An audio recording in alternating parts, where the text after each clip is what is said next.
পুরোপুরি নির্বাচনের রেজাল্টের অপেক্ষায় রইলাম।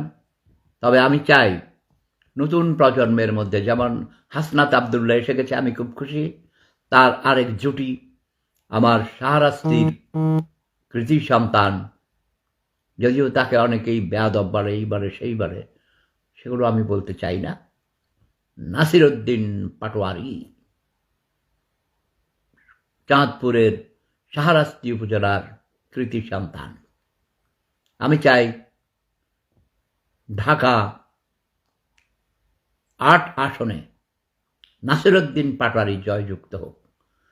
কারণ মির্জা আব্বাস ভাই অগণিতবার এমপি ছিলেন, ওয়ার্ড কমিশনার ছিলেন, মেয়র ছিলেন, মন্ত্রী ছিলেন, বিএনপির অনেক বড় নীতি নির্ধারকদের মধ্যে একজন।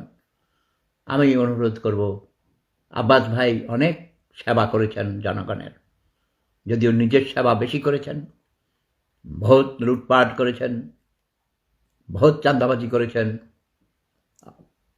আপনার বিরুদ্ধে, আপনার চাচাতো ভাই ফালুর বিরুদ্ধে অনেক দুর্নীতির মামলা দেখেছি, শুনেছি।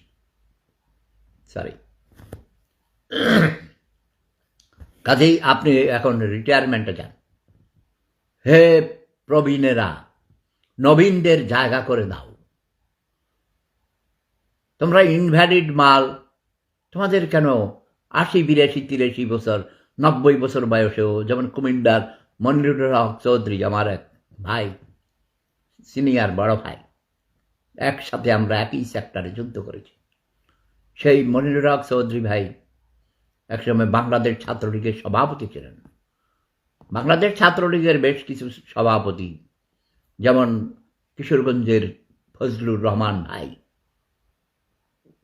পাবনার ঈশ্বরদীর হাবিবুর রহমান হাবিব, এরা বিএনপিতে এসে বড় বড় নেতা হয়েছে। সিলেটের সুলতান মনসুর, তিনিও আমার অত্যন্ত ঘনিষ্ঠ বন্ধু, বড় ভাই।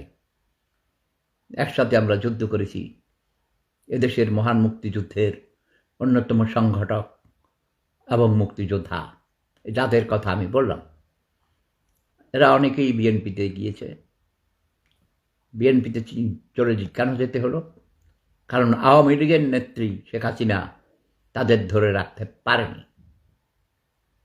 কাদের সিদ্দিকী বঙ্গবীর, মহান মুক্তিযুদ্ধে তার অনেক অবদান আছে, তিনিও আওয়ামী লীগের নেতা ছিলেন, তাকেও ধরে রাখতে পারেনি এই শেখ হাসিনা। এগুলো তার ব্যর্থতা, নেতৃত্বের দুর্বল দিক।